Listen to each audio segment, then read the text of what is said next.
It is Tuesday, which means it is update day. Update 24.20 is here, and we're gonna have a look at everything that is new and a few things that you guys requested over the last week, such as custom vehicles and more. So with that being said, let's jump right into it. And as usual, we're gonna start with everything that is combined new, meaning Creative 1.0 and UEFN, and we actually have some new galleries. As you can see right here, we do not only have this little gallery over here, yes, we have all of these walls, which for those of you who are new to Fortnite or Fortnite Creative, these are basically just free prefabs that we get from Fortnite, which are usually in the BR map, not always, but these are pretty cool to use. Obviously it's free, so we take them. In today's update, we got a bunch of the stuff from Slappy Shores, meaning that we have all of these cool props here, so we can obviously use them. Also, I'm pretty sure that the bridge gallery we got last update, but I'm pretty sure that this piece here is new, so I'm 100% certain actually that this is not what we had before. This is actually quite a bit, and even for a Fortnite gallery, if we quickly pull this out, so if you quickly go here and then we put it into our hotbar, you can see how large this is. This is the normal default size of an uefn island, so that is absolutely insane. And then we also have these from the, I think these are from the, just from the factory, which do look kind of nice, obviously pretty unique, pretty orange. But you can obviously change those. And last but not least, the cliff gallery also got a little update here when it comes down to the visuals. I think these were the same color before, maybe there was actually a bug. And now these have these like a little bit more stone color. Obviously for UFN this isn't too interesting, you can technically just make them yourself. But if you have them, why not use them? Obviously this orange tone is pretty unique, and I can see definitely that people would want to use it in this color as well. There's actually a thing coming up tomorrow, which is technically an update for today, you can say. But it is coming tomorrow and finally gets released, and that is the creator pages. So you can actually see yourself in-game, kind of like social media, but for Fortnite. And it's actually in-game and also on the website, I would assume. And that was posted, I think, a week ago or something. We will actually get in-game creator pages where you can... I'm not sure if there will be a follow button. It says like you can say more from the creator here. So you can have like more stuff, more maps from the creator. So I would assume that is like following. But that will also be coming tomorrow. So you can basically create your page, and then you can also make sure that you only list the islands. So you can see here that you have the unlisted and listed buttons. So people only see the islands that you want to see on your creator page. So that's pretty cool. If you have like some old maps that you don't want to be particularly in there, you can actually unlist them, and you can just move on with the new ones. Personally think this could be a huge game changer, and something that we asked for the longest time. So if that finally releases tomorrow, we will have the in-game following in Fortnite. Coming back to uefn/creative, we have a few new VFX inside the VFX spawner. So this is this little device. It's not the creator, so this is not like the Niagara version of Fortnite. This is more like a just predetermined VFX.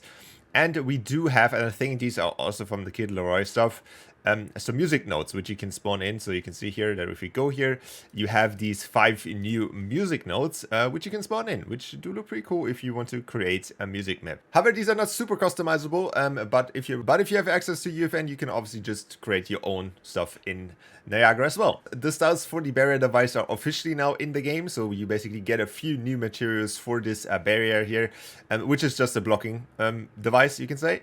And it does have the cloudiest guide, so if you're looking for some new cloudiest guides, these are now technically officially in the game. We technically had them in creative last game, so that is not good. So we still do not have them in UFN, it looks like.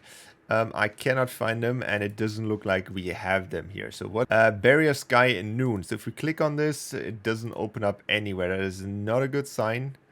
So if we click on this, we cannot open it. For example, if we use one of the old ones here, we can just click on this and it will show us where it is, but it doesn't show the new ones, which is kind of sad because you know, you can use them for a lot of stuff. But sadly we do not have these yet. We do have the option with the new Fab tab over here in UFN. I think that is probably also the only UFN only change, so you can now click on this instead of just having to open it in the import section. I have to admit it is still very limited, and I rarely ever use stuff from here. But you know, if you need something, it is there, so it's good. And sadly, Verse didn't get any big changes as well, just a few bug fixes. But other than that, there's nothing really that is new inside Verse. One thing which I almost missed, but a viewer of mine actually tagged me into it, and that is that we now have the actual sky tubes. Not the tube itself, but the actual rings of it, which we can now use basically in-game. Which we didn't have before. I think we had the normal sky tubes, which you can just use to fly around, but we didn't have the ring mesh here, so you can combine them now, which is really cool. So if you want to recreate, be careful with the recreations. Obviously, I think it was chapter 1 season 10 or something where these got introduced, or even earlier maybe. These are obviously pretty cool, and you can now use them. Two things which I want to cover, which I got asked so many times over the last week. That is custom vehicles and how you can make custom henchmen. So let's start with the henchmen first. You could just technically use the game file path to get custom models. So I tried that here. I tried it last time. It worked perfectly fine. But if I now try to paste this in here, it doesn't work. It basically clicks once and then it doesn't show. So I assume it is fixed. Probably also something that was not intended to be in here, since Epic doesn't give you the option to just select any Fortnite skin that you want. So that is kind of out of the way. Coming to the custom vehicles, where you can basically create your own vehicles and you kind of trick the system a little bit. I think that is still not doable. I tried it out before and now it doesn't really work. You can still try to push the changes here and it still will give you the error. So you can see down here it tries to prepare the project and then our project is failed, so that is still not an option. But technically how you would do it is just get the vehicle meshes. So you just type in vehicle here and then, for example, you just take whatever the car here and it would just technically just change the mesh or add a mesh to it. But that only worked in creative sessions and you could technically not even publish or push the map. So it was just a fun way to play around with it, but that apparently is still not fixed or is not even intended to be in the game.